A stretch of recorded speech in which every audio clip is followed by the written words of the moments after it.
Next up is Ross calling from New York City. Ross, welcome to the show.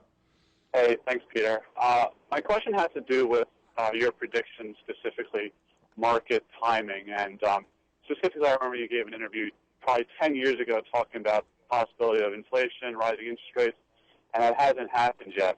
So I was wondering if you'd be willing to put a type of timeline on yourself, essentially saying something like, if, the 10-year doesn't hit 10% by 2015, I'd be willing to go back and reevaluate my original thesis, Austrian economics in general. Because I remember...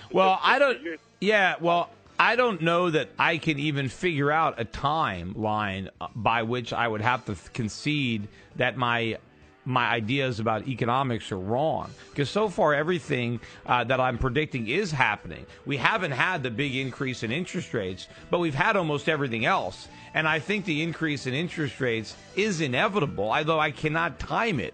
But I will continue to talk about this, so hold on. It's an interesting call. We got a break. We'll be right back.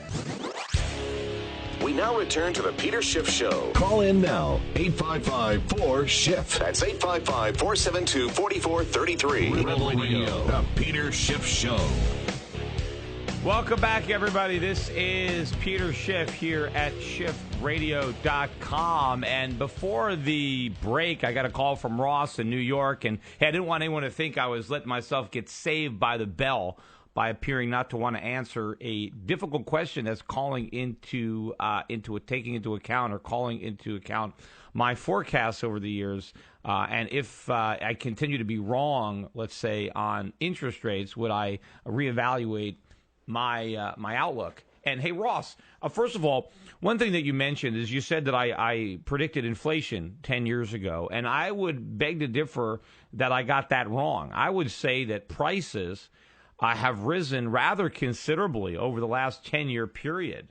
I know 10 years ago oil was under $20 a barrel, but even if you look at retail prices and what things used to cost, prices are way up on even the CPI will acknowledge a pretty significant 10-year rise in prices, although I think the CPI is not even coming close to capturing the true increase in prices over the last 10 years. Would you have to concede that there has been a lot of inflation, even though it hasn't been hyperinflation? It's been pretty substantial. I would certainly concede that, but the type of inflation that you're talking about, you said would exceed, the 1970s. And in the 1970s, there's no one really that denied inflation was out there. But today, mainstream economists do not say inflation is a concern. And the type of I don't care.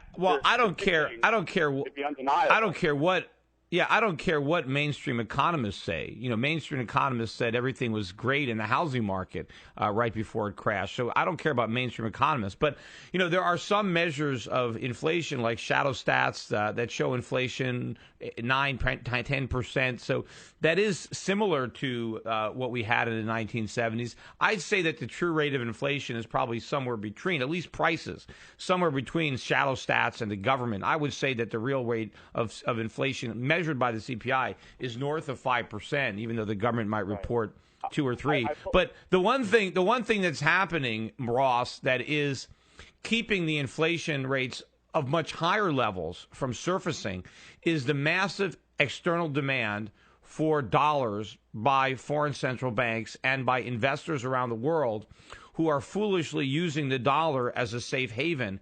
And so that dollar demand is keeping dollars out of the U.S. market, bidding up prices where they otherwise would be if it wasn't for all this buying by, for non-commerce purposes.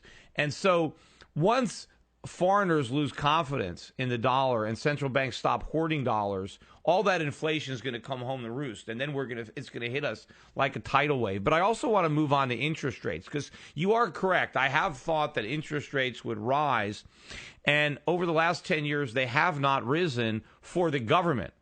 They also have not risen for people who can borrow with government guarantees, such as home mortgages, for example. But I would argue that for certain segments of the economy, interest rates have actually skyrocketed. There are a lot of businesses that can't even borrow, and those that are, a good friend of mine just bought some rather secure bonds from a major a retailer I think which it was a chicken in California. Now I'm forgetting the name of the place. El Pollo Loco, and they've got a chain, and basically the rate that he's paying for these bonds, El Pollo Loco is borrowing at 16%. They're paying a 16% rate of interest to borrow, and so there are a lot of small businesses that have seen a big increase in their cost of borrowing. We haven't seen the big interest yet increase for treasuries or anything that is involved in government guarantees, and that is where the headlines are. And the reason for that, again, is not that, I think my forecast was wrong, but that you've got all these foreign buyers. You got the Federal Reserve printing all these dollars, buying up all these government bonds, yet there's confidence enough in the dollar and the short end of the market for this not to, cause bond prices to plunge. So the key is not, when am I going to have to admit that my forecast was wrong? I think my forecast is dead on. The key is let me finish this point. The key is that at some point, the key is when will foreigners, central banks, foreign central banks, and investors around the world realize that I'm right and that they're wrong? And when will they stop hoarding all these dollars? And that will allow my forecast to come true. Because once you get rid of all this external demand and all this artificial demand for treasuries and dollars, then we're going to have the full weight of inflation, because then the dollar will plunge, the bond market will plunge, and all of these forecasts are going to come true in a big, big way, in a very spectacular way.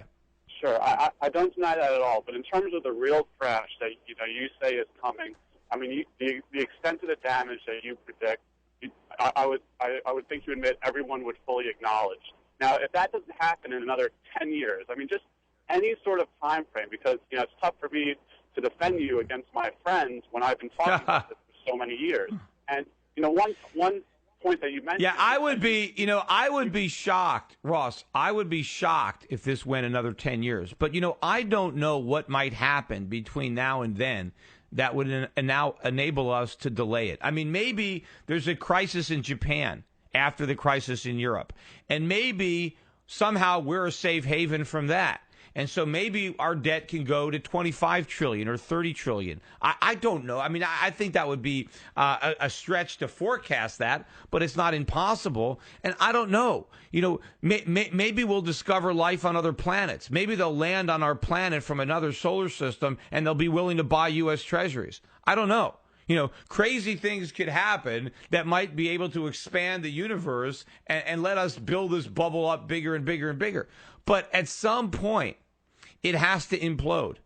It can't go on forever. But I'm not able to look into the future and figure out what crazy thing might happen to enable us to keep on going. It's like, you look into this hat and you're thinking, could there possibly be any more rabbits left in that hat for the government to pull out? And I'm surprised at the number of rabbits that have already been pulled from that hat that have bought us extra time.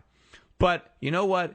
The laws of economics are true. And if I look back over the last 10 years and I look at everything that I got right, versus everything that the mainstream economists got wrong, I have more confidence than ever before in the legitimacy of the economic school to which I subscribe, which is Austrian economics, and I have more confidence in the accuracy of my forecast now than I did 5 or 10 years ago, because of so many things that happen right. And my critics like to always try to focus on, here's something that Peter Schiff said that didn't happen. Yeah, but for everything that I said didn't happen, there are 10 things that have happened exactly the way I said they would happen. Meanwhile, look at all the guys that got it wrong. They've got almost everything wrong and nothing right, yet somehow we're supposed to have confidence in them because the one thing they got right was that interest rates would stay low. And in fact, the reason that, and I believe that the economy would be weak,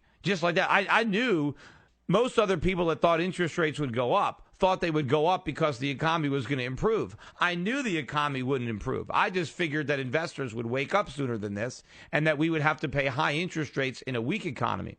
Instead, we have low interest rates despite the fact that the economy hasn't improved. Right. But there's economists out there like Nouriel Roubini, for example, who have made similar predictions as you, But in terms of the solutions, he calls for more stimulus. So the standards I feel like you're keeping to yourself in terms of, giving credit to your accuracy is the same to him.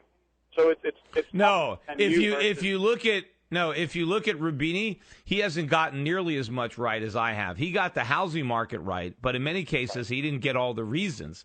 But no, I think Rubini is somebody that the media likes to hold up as a guy that called the crisis because they like his solutions, meaning more government and bigger government. But I think if you go look at the totality of the things that he forecasted over that time period, I think I had a better understanding of the dynamics of what was going on than Rubini. Not that I think he's terrible. I mean, he's certainly better than most of the people out there that the mainstream pays attention to.